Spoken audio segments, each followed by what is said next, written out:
day. I'm going to go ahead and put it over to Ms. Bailey. She's going to give her principal update. So go ahead, Ms. Bailey.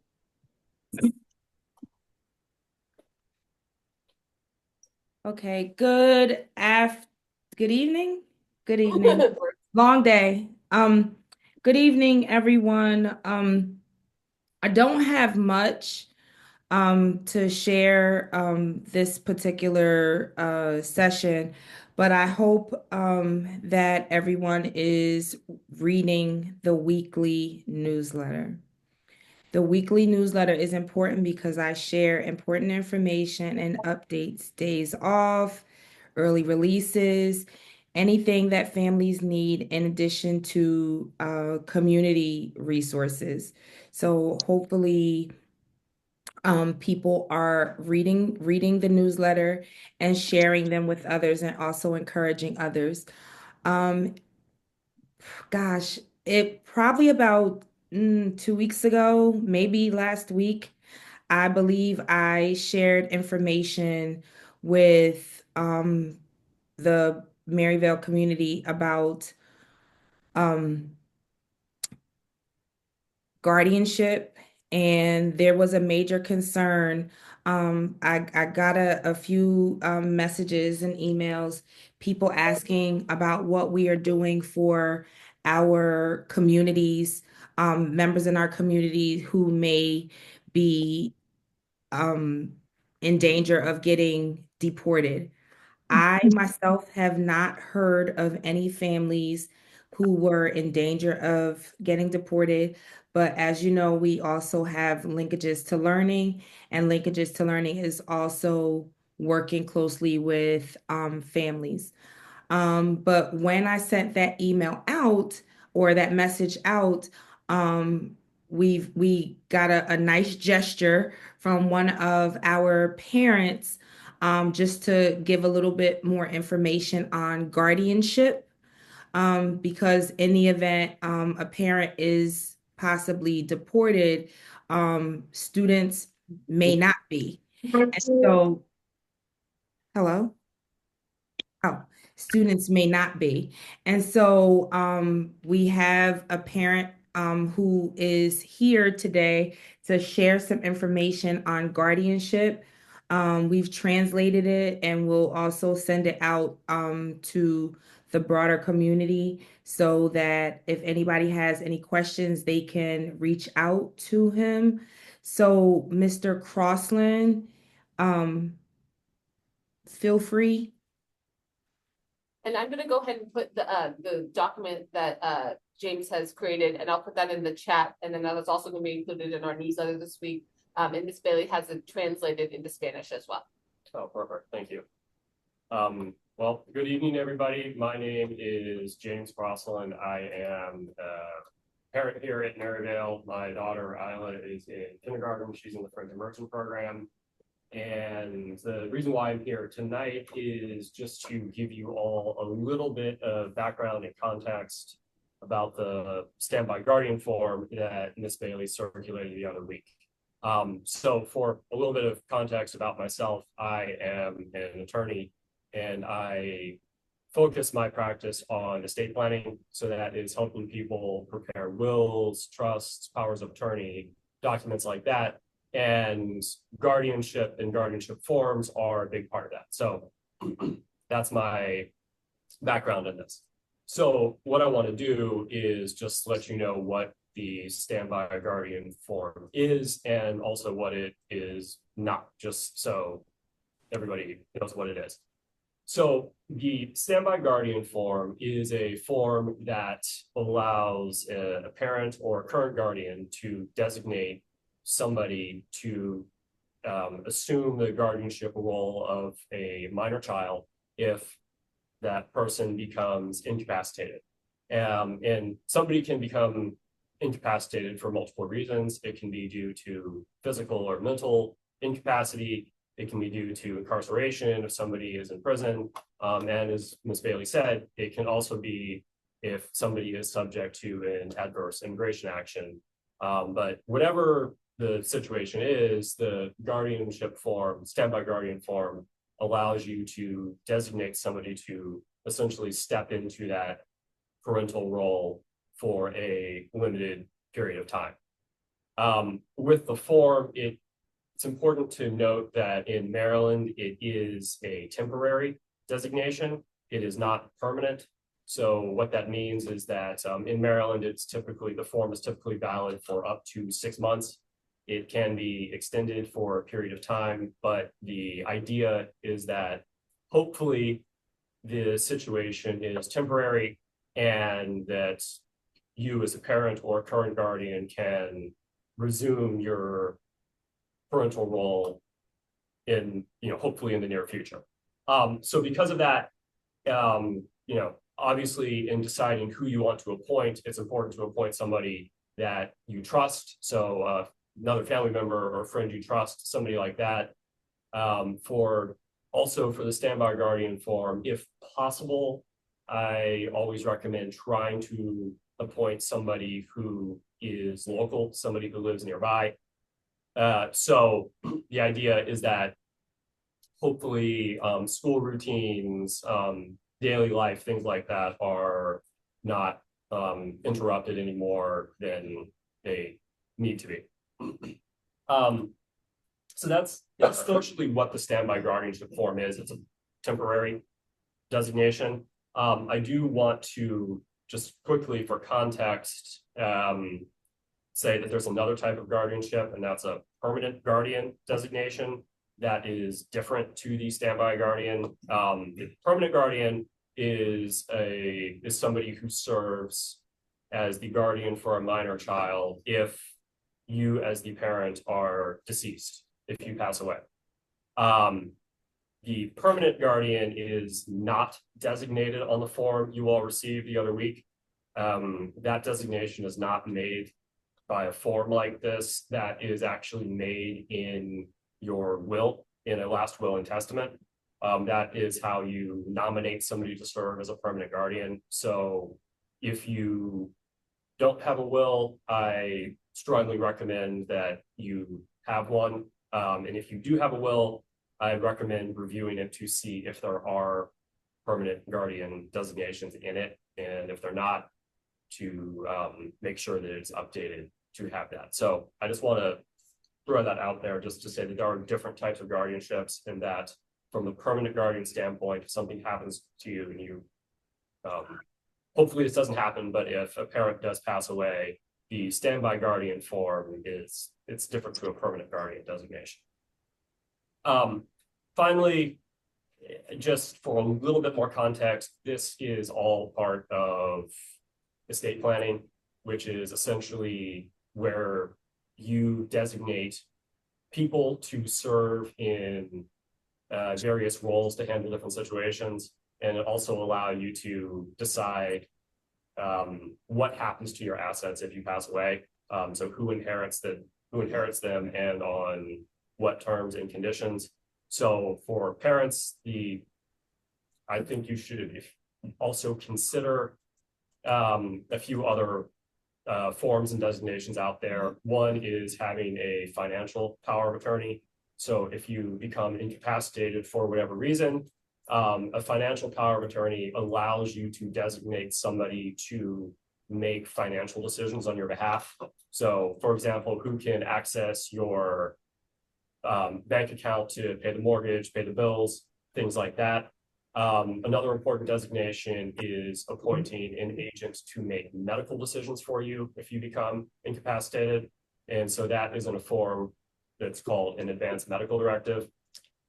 And then circling back previously, for the permanent guardian, you need to make that nomination in your will. So if you don't have a will, I suggest you have one, because especially with minor children involved, a will allow you to decide how your children will inherit assets and who will manage them on their behalf and things like that. So hopefully this was helpful, but going back to the beginning, please, I highly recommend taking a look at the form Ms. Bailey circulated if you haven't already, and completing it. Hopefully it is never needed, but if it is, you'll be glad that you had it. Thank you, James, so much. Did you see the question that Noah put out there? I can read it to you, that it went up. Let me pull that for you. The question was, is it recommended that all parents fill out the temporary guardianship form if we currently don't have a permanent guardianship otherwise designated? Yes, I would still fill it out. Yes. Okay, Yes. great. So I wanted to step in, and someone asked in the chat about what MCPS does, I believe. Where was that?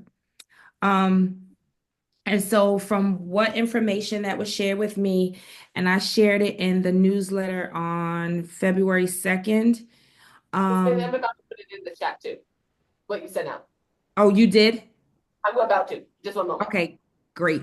But but that newsletter that I also shared. Oh, I don't know what. So what I'll share is a few weeks ago, our superintendent, and this is, the information that was shared with us, shared that he met with other superintendents in the state, and we were assured that ICE would not show up at school, at any school.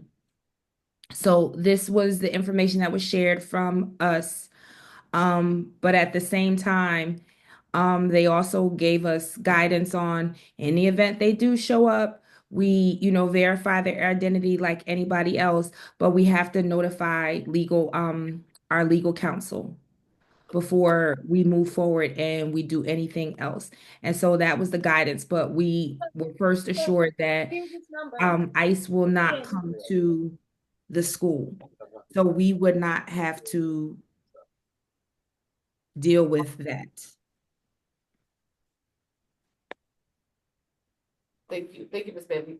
Thank you, James, so much for taking your time and putting that together, and we will get that, the PTA will send out the document they created and the translated document. And I'm gonna attach something else that Taylor just gave me. The one, the NCPS, what NCPS is, their plan is to, so just give me one moment to, let me just continue on the meeting, so thank you. Yeah, I if appreciate anybody it. has questions, feel free to reach out. Wonderful. I'm gonna go ahead and start our meeting back over. So I'm gonna go ahead and turn things over to Amanda Roberts. She is our program and events coordinator. Oh, there was one other question. Did you see that question, Ms. Bailey, from Nora in the chat?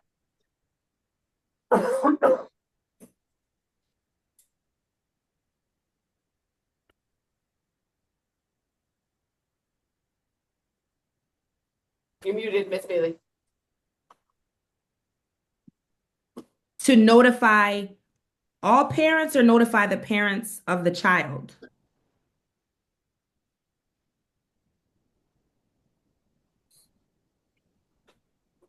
I don't, Nora? Nora, did you see Ms. Bailey's response? All All parents of the school community. If there's, so here's here's the thing.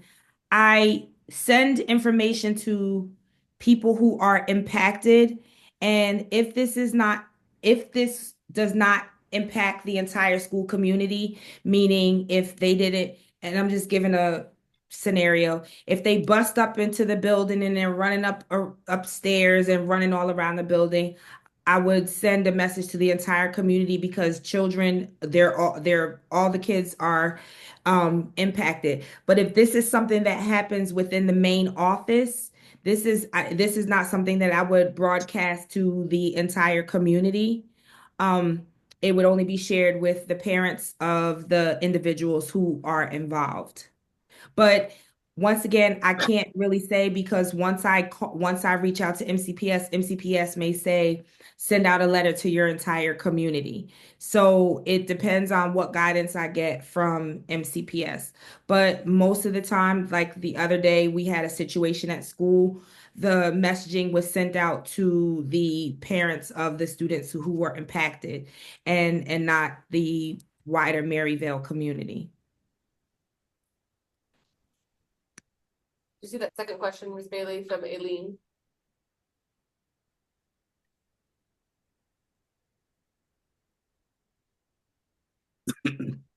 So the first thing I mentioned was that the superintendent shared with us that they would not be coming to schools.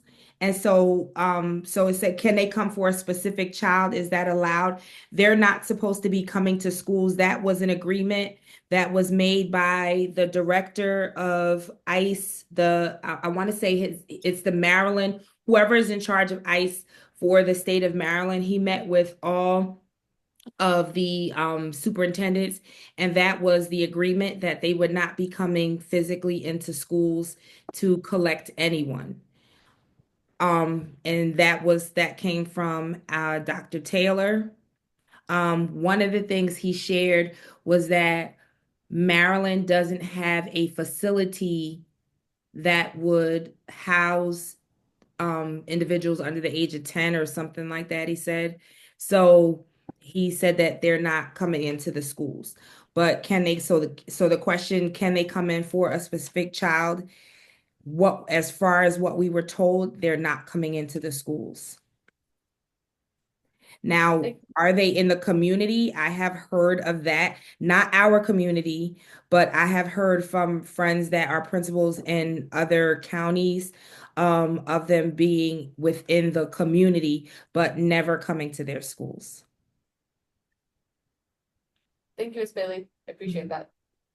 Okay, so we're going to turn this over to Amanda Roberts. She's our program and events coordinator. We have for the going to be talking about the events that we have coming up in the rest of the winter and summer and spring. Sure. Hi, everybody. Just I want to acknowledge it's a tough time for our whole community. So I'm going to mention some happy things coming up. We hope you guys can join. We hope your children can join. These are, free events. I know that a lot of us are federal employees, so there's a lot going on there as well, or contractors. So just want to acknowledge that it's a hard time, but I'm glad we have this community and are here for each other. So the happy things coming up are this Friday, and then the day after tomorrow, is International Night in the school cafeteria. Last I heard, there's 27 countries represented. So come eat, enjoy, have fun. It's a great experience. On March the 8th, which is a Saturday, will be the science fair. If your child has signed up, great. You can start on those science projects, and we will have a great experience there. You get to see all of our little kids as scientists, and adults who have backgrounds in science will be the judges. On March the 20th, did I give the wrong date? I saw some confusion. Let me look at my calendar. That is March the 8th. On March the 28th is the next movie night. We have not yet chosen the movie, but we hope you can join us for that. And then on May 10th is going to be our spring fling. So I'm happy to take any questions. I'm going to go ahead, Amanda, I'm going to go ahead and put in the chat. I'll put the sign up for science fair as well. Okay, thank you.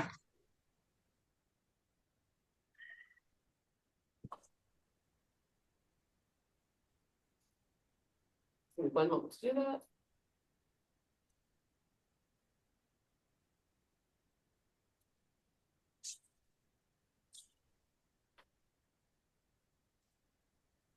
I just attached into the chat if you wanted to sign your child up and you haven't already for the science fair.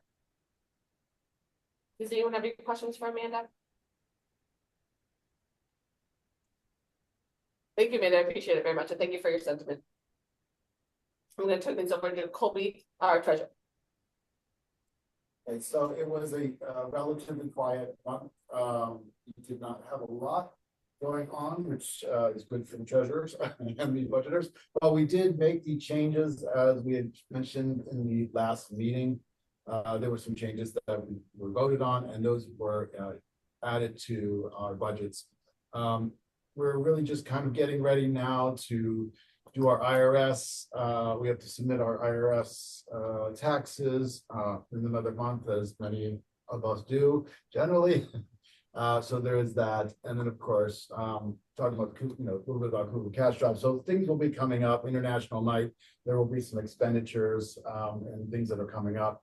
We did get 4 new members of the PTA, so we have a small check that we will be setting off for that. So thank you for again signing up if you are one of those members or you are signed up. And again, we're just looking to encourage those teachers to continue to, use those monies that are available to them.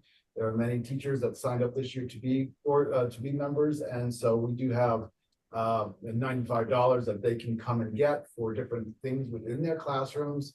And we do reimburse the school for those purchases, and there's other items that teachers have requested, larger items that they requested. So we're waiting for those teachers to submit those reimbursements so we can get more things in the classrooms for the kids. So we're very happy to have the ability to do that through all of the donations and memberships and contributions to all the different types of fundraisers that we have. So thank you.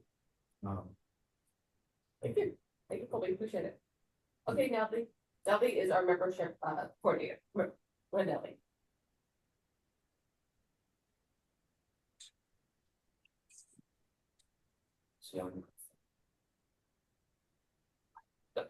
We can't hear you, Natalie. Oh. All right, can you hear me now? Yes, we hear you. Yeah, sorry, I don't know, my webcam is being weird. Okay. So we, as Colby said, we got 4 new members, and so we're at. lagging? Can you guys not hear me? It's pretty low compared to the others. Yeah. Very low. Shout! No. Okay, well we're That's at. how we're talking, Natalie. Wait. Unfortunately, we can't hear you, Natalie. If you wanted to put anything in the chat that you wanted to share with the group that or you kind of go look in and see if you can figure it out. Oh, okay. I think it's on her end. Yeah. Okay, so she's gonna. Oh, they can hear on Zoom. Oh, they can hear. Okay. Oh, We are 161 numbers. That's all. We got great. Awesome. Thanks, okay. Natalie. Much appreciated, Natalie. Thank you, Natalie. Much appreciated. Thank you. I believe I know that spoke to Tanya and Mindy. I think are not able to join for the chat.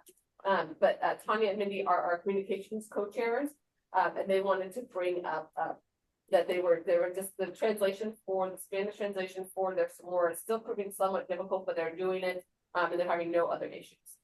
Now I'm going to turn it over to Teresa, and she's going to see if there's any website updates. Nothing too much. We talked about Cougar Cash a little bit, and there'll be some places on the website where it'll be obvious how to donate to that. And still looking for a webmaster for next school year. So if that appeals to you as something that you can do on your own time, I'm happy to show people the ropes over the next few months. Great. Thank you. I'm going to turn this over to Katie. She is our secretary, and she has a couple other things she has spoken. Per my asking, she has talked to her son's kindergarten teacher to kind of get a feel because backtrack. Brett Engler, who is our cluster rep, he was asking for some feedback about classroom sizes, and so Katie, I asked people to talk to her son's teacher a little bit more about that, and then she also has something else that came up when she was at her child's friendship day party about beautification around school. So go ahead, Kate. Yeah. Okay. So starting off the school year, the 2 English kindergarten classes were slightly above cap. I think they started off at 21 or 22. They're now down to overall the cap, which is 19 for kindergarten, which is pretty higher than it's been in other years. And I know there was initially some wondering if we could add a 3rd kindergarten teacher. Turned out not to be necessary or not possible. I'm not really sure of the details, but tried to reach out and just understand what some of the challenges are and see how we could best advocate and help with the kindergarten group. The feedback that I got from Mrs. Puente was, yes, it's hard. It's really crowded. One of the things, harder to get individual time with the kids.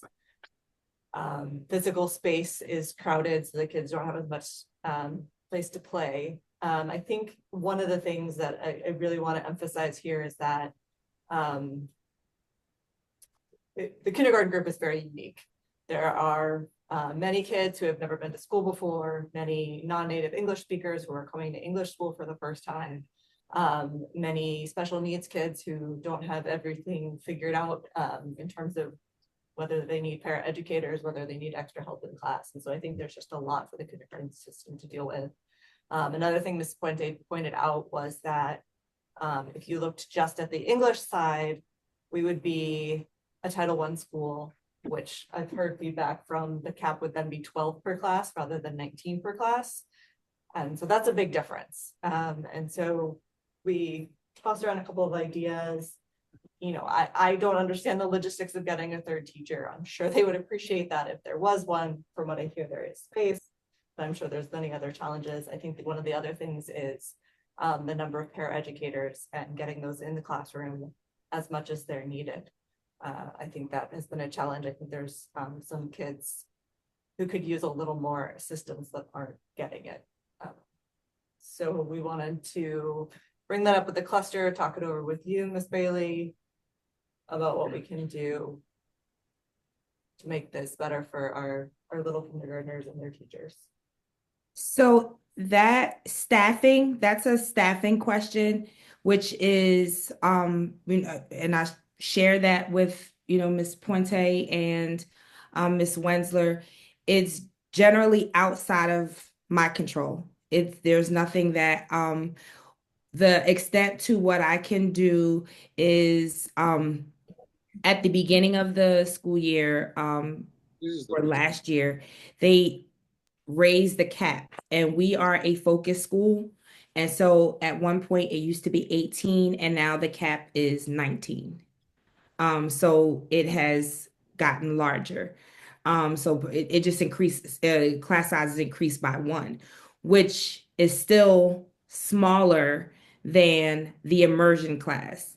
Immersion classes don't follow the same class size capacity as our general ed focus classes. So in the immersion classes, there are what, 24 kindergartners? There's 24 kindergartners in there, where in the English classes, there's 19 or 20. And even though there's one extra, so say there's 20, doesn't guarantee or mean that they are going to get an additional teacher. So what we request is we'll put in a request and we say like, hey, we have 20 kids in the class. Well, they're looking at the same request across all schools, and the system, whoever the powers that be, determine whether or not they're going to allocate us another teacher.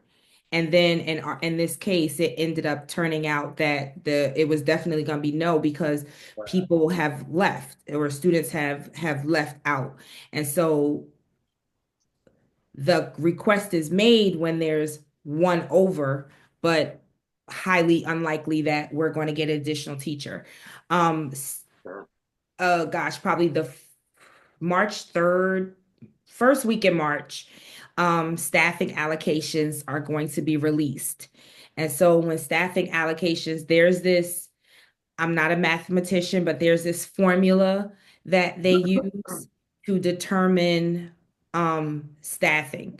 We're also looking at populations, and our new superintendent is providing staffing and budgets and school budgets based on the needs. So if we have higher a higher population of EML students, then the need is there for more EML teachers as well as, money. And so I'll just use this as a for instance, like say a school that doesn't have any programs in the Wooten cluster may lose money that they had before, and that money could be possibly allocated to a school that has a higher farms population. So it's really not a Maryvale doesn't make the decision, Miss Bailey doesn't make the decision. It's people outside of the school that make the decision to, whether or not what our staffing looks like. And staffing is based on, like, I can tell you What is that? I don't know the name of the development that they're building on Rockville Pike before King Farm. There's like a new townhouse community. If you're on Rockville Pike, right when you get off of like Shady Grove, there's a new development coming. So which means you have more families that are going to move into into that area. So whatever feeder schools are feeding into whatever schools those children will go to, you can almost guarantee the staffing is going to increase in that particular area because you have more people moving into that area. So they use many different schematics to determine how they're going to staff a school. But even with us being a focused school, we still don't get as many resources as a Title I school. And a lot of that has to do with the fact that we do have an immersion program. If we did not have the immersion program, the funding would look a little different because it would be solely based on what's happening in the neighborhood, if that makes sense. So the immersion program changes our demographic a little more. Thank you for passing on that information. Appreciate it. And I think there's one other thing she wants to talk about as well. Yeah, so Harris, I saw you were here. If you don't feel up to talking, that's fine. I can Harris made a slide. So Harris Trobman has volunteered to help us acquire materials and plan for a beautification project. We have some ideas of what that might mean. This is open to lots of feedback. Harris's idea was to focus on the courtyards. I believe there's 4 of them around the building. Hold on, let me. Yeah, I put it in the chat. I'll just put it in one.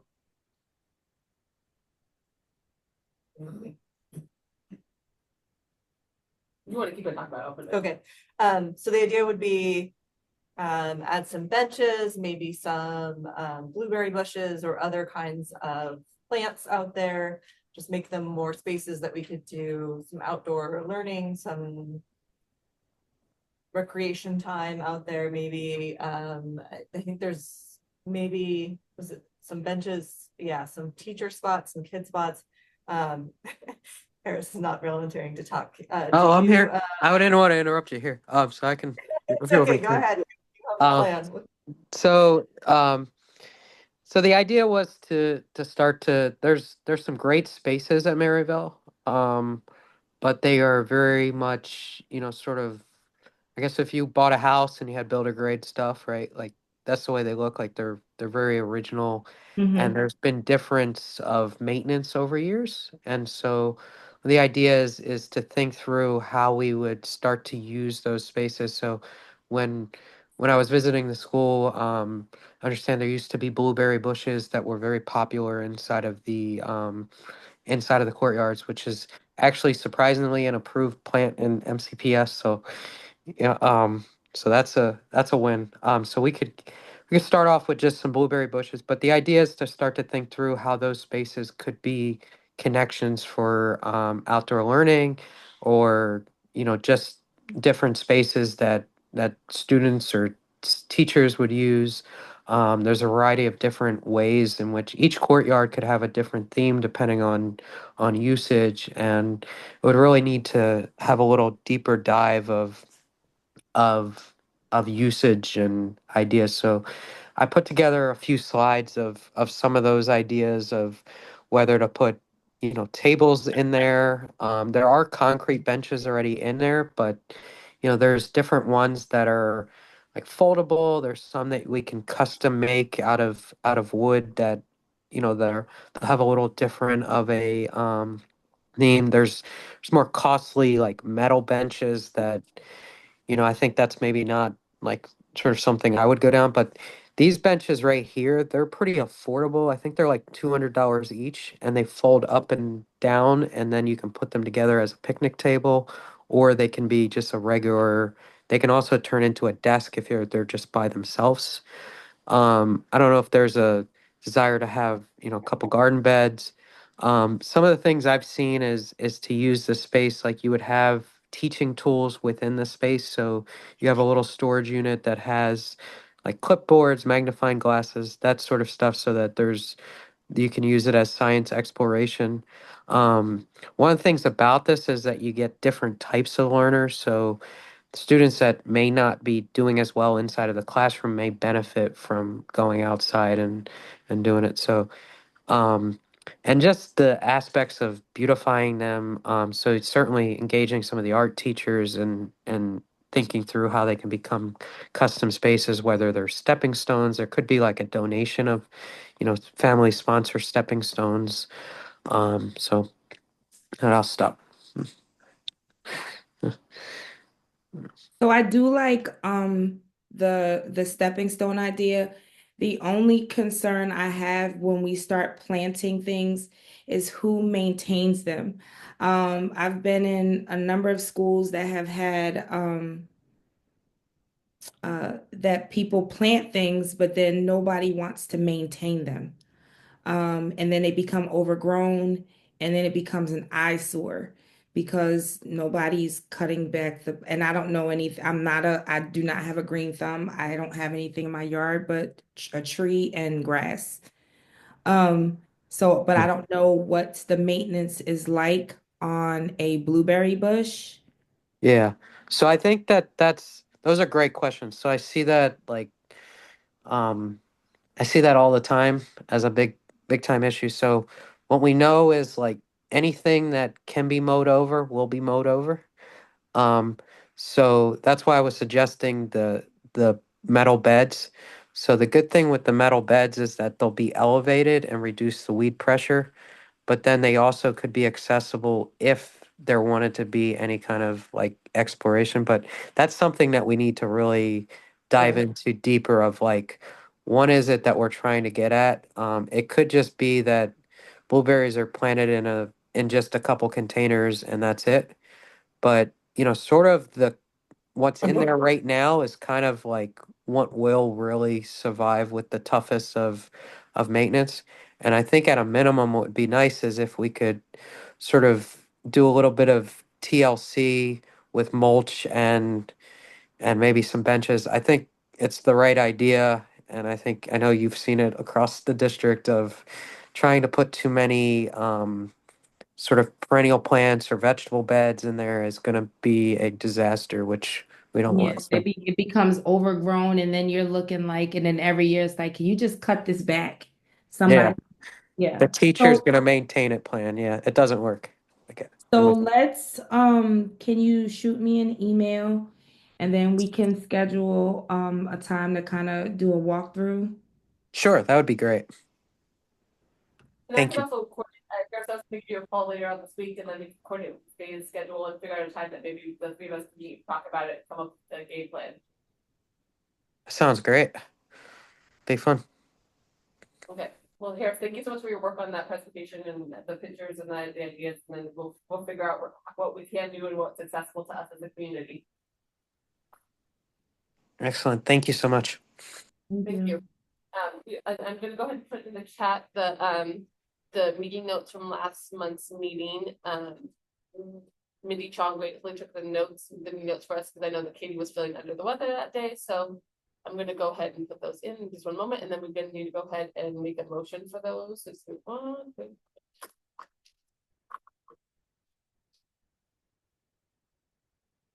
Okay. Okay, so does anyone want to make a motion on approving the January minutes? I motion to approve the January Thank minutes. you, Tyler. Anyone second? A second. Okay, great. And all in favor? Aye. Any opposed? Thank you very much. Okay, so now I'm gonna give you a fundraising update. Rachel, Stalcup and Joanne are unavailable to make it tonight, so I'm gonna go ahead and give you,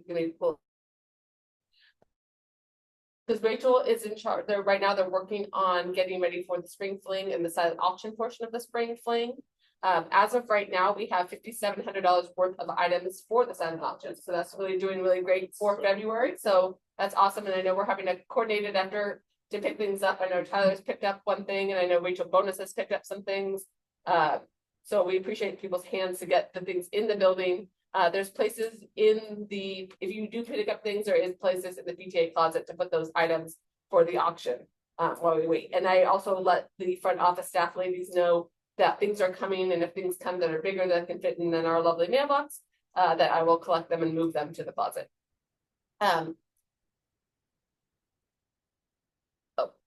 thank you, Teresa. I'll go ahead and send the meeting notes to that in just one moment.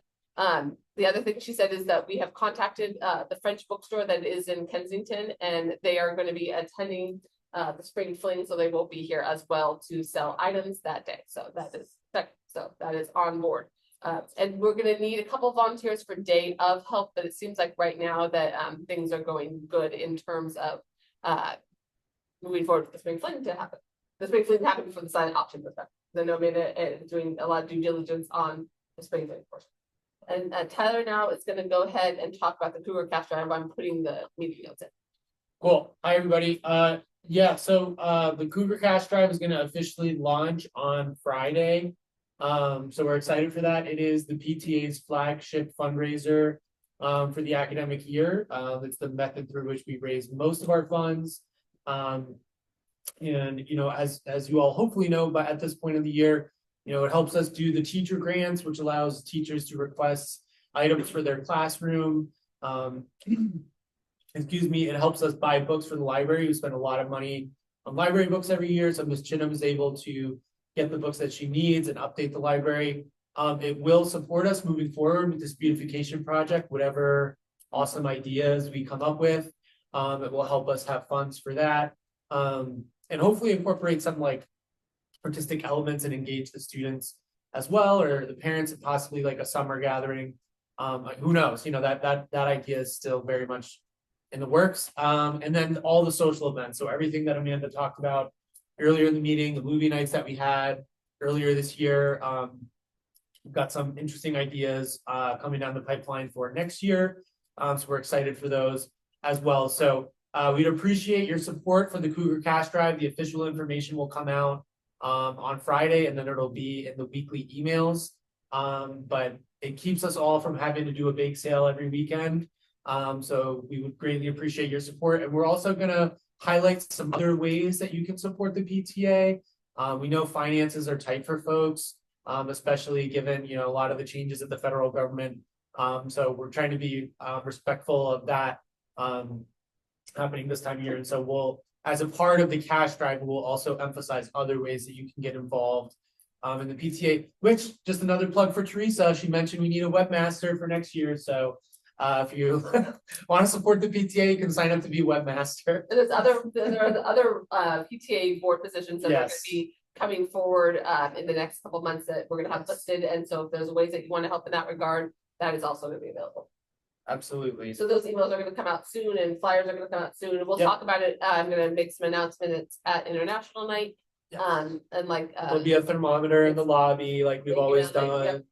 So get the information there. We'll have a nice Canva advertisement that'll go out to all the students. So you'll get the details very soon, but it'll be launching on Friday, and the link will be available to donate there. Yep. Thank you, Tyler, for that. Yep. Just as part of that, the money that the PTA raises and has are supposed to be really used in the school year in which they're raised. So I mean, the idea is that we're looking to do that. This is not a savings plan. We're not looking to spend this money in 5 years, but we're looking to raise this money so we can spend it on the children who are currently at the school today. So that is what the goal is of the PTA, to really work with the children who are here today. And so again, anything helps, but again, there will be other ways to contribute. And if just a plug for example, treasurer, which can be a little bit of more complicated role than some others. If people are interested in things of this nature, you can even contact us a little bit earlier. Maybe be willing to shadow, look into some of this. We'd be happy to help. So that you might want to get into it in the next year coming the fall. Hi Natalie, saw your question in the chat. End date is March 10th. So it's going to be February 21st until March 10th, Monday, March 10th. Thanks for the question. Thank you, Tyler. Is there any other business that anyone would like to bring up at this time?